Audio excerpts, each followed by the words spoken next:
Cette semaine, dans Carnet de santé, focus sur les super aliments, des aliments 100% naturels ayant une forte valeur nutritionnelle et procurant de nombreux bienfaits pour la santé. Nous vous ferons découvrir le moringa et le malambé, deux fruits considérés comme des super aliments par des nutritionnistes et restaurateurs. Nous irons au Sénégal où l'on encourage la production du fonio, une céréale riche en nutriments. Nous irons également au Nigeria pour écouter quelques avis de téléspectateurs sur les super aliments. Nous ferons enfin le bilan de la lutte contre le sida avec le principal dirigeant du PEPFAR. C'est dans cette édition de Carnet de santé.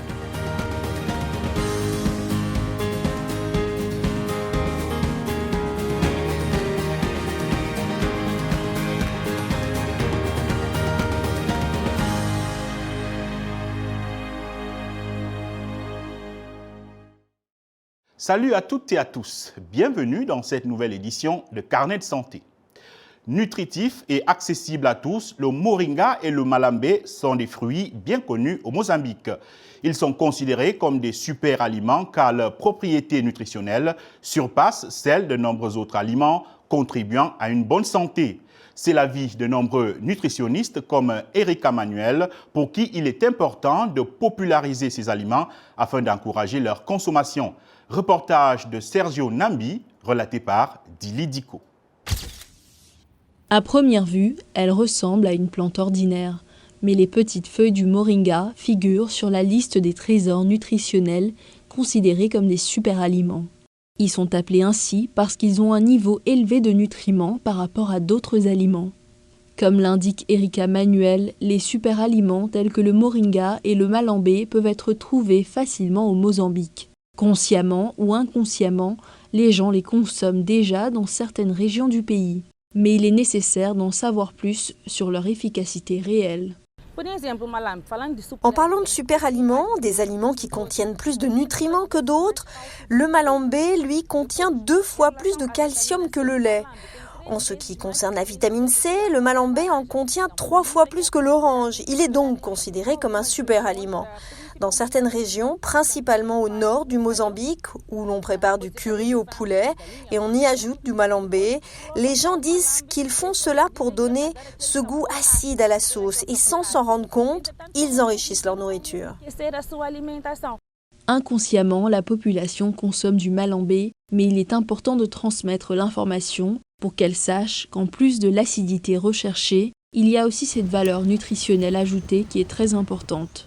Un autre super aliment que l'on trouve au Mozambique est le moringa, également riche en divers nutriments. Il contient 7 fois plus de vitamine C que l'orange et 4 fois plus de potassium que la banane. Le potassium est très bon pour les muscles, pour prévenir les crampes musculaires, pour les personnes qui pratiquent une activité physique, qui peuvent avoir besoin de récupération musculaire, les enfants qui grandissent, qui développent leurs muscles, qui ont besoin de potassium. Il est donc très important de consommer des aliments qui apportent du potassium. Ce type d'aliments peuvent à la fois être nutritionnellement riches et avoir un très bon goût. Il n'y a pas de compromis à faire. Le chef Antonio Azarias nous montre justement comment le moringa et le malambé peuvent être utilisés en cuisine. Falando da malambe, malambe podemos usar o malambe para fazer os molhos. On peut en utiliser pour faire des sauces pour la viande, le poisson, la volaille, ce qui est très bon. Muito bom. E também on trouve ces aliments dans tous les marchés, les dubanengue, nos petits marchés proches des quartiers. C'est facile à trouver et très bon marché. Les gens utilisent souvent le moringa pour faire des jus et également des smoothies. Ce super aliment peut également être ajouté aux aliments cuits lorsqu'ils sont déjà servis dans une assiette. Tant de petits plats à la fois sains et savoureux. Pour en savoir plus sur les super aliments, notre reporter au Nigeria a interviewé Nana Aisha Tanko. Elle est entrepreneuse, fondatrice de Nana's One, un restaurant à Abuja. Regardez. Les super aliments sont des aliments riches en nutriments qui contiennent de nombreux minéraux et vitamines. Ils présentent de nombreux avantages pour la santé.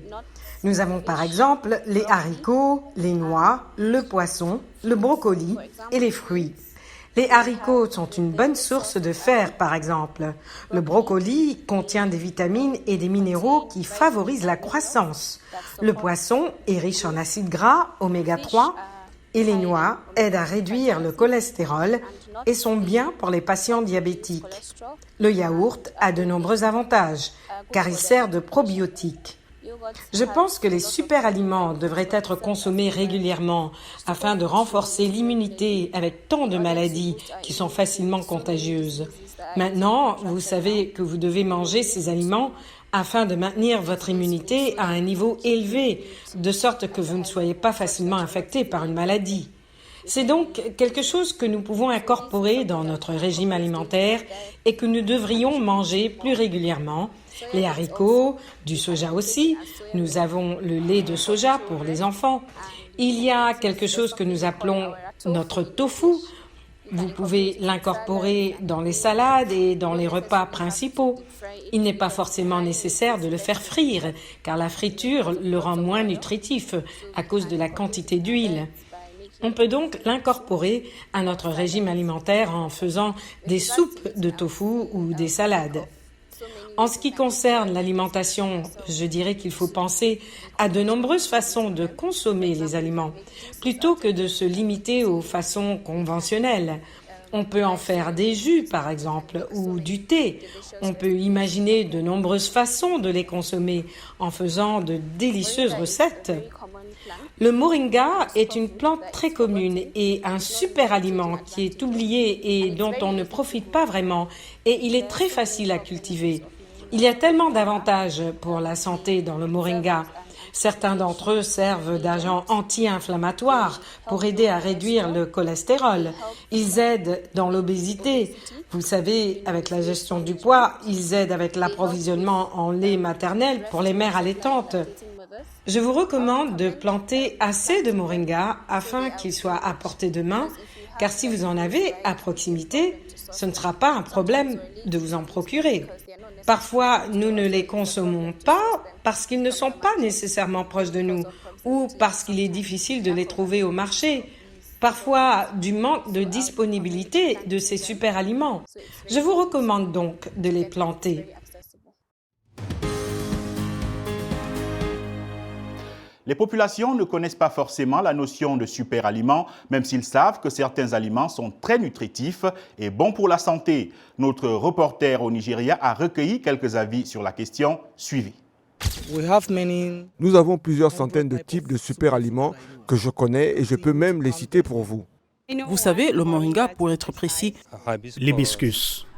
Nous avons des graines de soja. Le dabino et la cola. Mon père me donne des racines de moringa à mâcher à cause de leur amertume et ça m'aide pour mon organisme. j'utilise le moringa pour les ulcères parce que j'ai des problèmes d'ulcères. Ma mère me le suggère la plupart du temps. Ils sont très sains pour la consommation humaine et facilitent la digestion. Si je le prends, il me donne une très bonne digestion et il m'aide à me détendre très bien. Alors c'est comme ça que je sais que ça marche pour moi. Eh bien, vous savez, tout est bon. Vous le ressentez instantanément. Par exemple, lorsque vous mangez, vous n'avez pas de problème d'estomac. Vous avez une digestion facile et vous travaillez en très bonne santé et très fort. C'est comme ça que j'identifie moi-même si un aliment est bon pour moi ou non. Parce que je l'ai consommé plusieurs fois et je vois l'importance de ses bienfaits pour mon corps. Eh bien, parce que je me sens mieux à la fin de la journée, je sais donc que ça marche. Alors que le changement climatique a mis en péril la sécurité alimentaire, certains pays africains qui dépendaient des importations de céréales, comme le Sénégal, encouragent leur population à se tourner vers des céréales locales comme le fonio, qui n'est pas encore très consommé dans le pays. Des acteurs de la filière fonio de la région de Kédougou ont célébré le 15 novembre dernier la 13e édition de la journée dédiée à cette céréale pour inciter à sa production accrue. Reportage d'Annika Hammerschlag à Kédougou au Sénégal. Le récit est de Rosine Mounezero. Dans le sud-est du Sénégal, les acteurs de la filière fonio ont célébré la 13e édition de Journée du fonio. une céréale nutritive originaire d'Afrique de l'Ouest et qui regorge de protéines et d'acides aminés. La région, située à la frontière de la Guinée et du Mali, est devenue la plaque tournante du fonio qui ne se consomme pas beaucoup dans le reste du Sénégal. L'objectif de cette journée est de sensibiliser les populations aux bienfaits du fonio et d'inciter les Sénégalais à l'adopter dans leur alimentation. Le fonio est sans gluten, riche en fer et pousse facilement sans pesticides ni engrais chimiques. Plus important encore, cette céréale résiste à la sécheresse et prospère sur les sols pauvres. Le fonio ne subit pas les variations climatiques. On n'a jamais peur de la sécheresse ou des inondations. On peut toujours compter sur le fonio. Nous avons toujours une bonne récolte. L'insécurité alimentaire est très présente en Afrique de l'Ouest, où le changement climatique est à l'origine de phénomènes météorologiques extrêmes. Le besoin de cultures locales robustes comme le fonio n'a jamais été aussi important. La pandémie de Covid et la guerre de la Russie contre l'Ukraine ont mis en évidence la dépendance de la région à l'égard des importations de riz et de blé. C'est le moment de penser à comment faire pour stocker des réserves pour l'Afrique, particulièrement pour le Sénégal. Car si on ne le fait pas, d'ici une décennie ou 2 décennies, mais je vous assure que la famine va miner toute l'Afrique. La production de fonio a été freinée par le processus de décortiquage effectué à la main. Des machines à décortiquer données par la Fondation américaine pour le développement ont profité à la région de Kédougou. Avec la machine, on fait 150 kg à l'heure, alors que les mains, on n'arrive pas à faire 10 kg à l'heure. Mais d'autres régions n'ont pas cette chance. Le Sénégal a produit environ 5000 tonnes de fonio en 2019, contre plus d'un demi-million de tonnes en Guinée voisine. Les fans de fonio au Sénégal espèrent que les dirigeants vont donner la priorité à la production de cette céréale pour la sécurité alimentaire et pour qu'elle puisse atteindre son plein potentiel.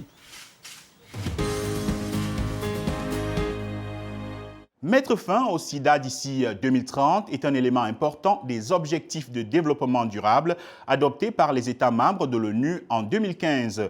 À mi-parcours, le docteur David Sando, qui dirige le PEPFAR, le programme d'urgence du président des États-Unis pour la lutte contre le sida, fait le point. Le nombre d'infections a diminué au fil du temps.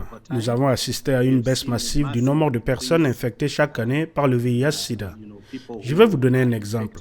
Entre 2010 et 2022, nous avons constaté une baisse de près de 50% du nombre de personnes infectées par le VIH-Sida. En 2010, on estimait à environ 100 000 le nombre de personnes infectées par le VIH-Sida. Ce nombre est passé à près de 50 000 l'année dernière, ce qui représente une baisse d'environ 50%. Nous observons également la même tendance lorsque nous examinons différents sous-groupes ou lorsque nous examinons les adolescents âgés de moins de 19 ans. Nous constatons que l'infection diminue malgré le fait qu'ils n'ont pas bénéficié d'un plus grand avantage par rapport aux autres groupes. Nous constatons également la même chose en termes de transmission de la mère à l'enfant.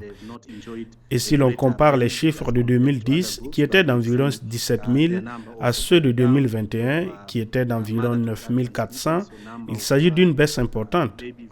C'est une baisse d'environ 45% en termes de taux d'infection entre les mères vivant avec le VIH-Sida et les femmes enceintes qui infectent leurs bébés. Je veux dire à tout le monde que le VIH est toujours un gros problème de santé publique. Il est réel et se propage à un rythme accéléré. Toute connaissance de la sérologie VIH peut être la clé de longévité. Et je conseillerais aux gens de faire le test, mais aussi de conseiller d'autres personnes, des parents, vous savez, pour s'assurer que nous prenons l'habitude de faire le dépistage. Et pour ceux dont le test s'avère positif actuellement, il y a des traitements abordables, très efficaces, largement disponibles pour s'assurer que les gens soient capables de vivre au même niveau d'espérance de vie que la population générale. Notre émission tire à sa fin. Pour plus d'informations sur la santé, rendez-vous sur notre site web voaafrique.com. Vos questions et réactions sont toujours les bienvenues sur la page Facebook de VOA Afrique. Merci de votre fidélité à Carnet de Santé. Prenez soin de votre santé. À très bientôt.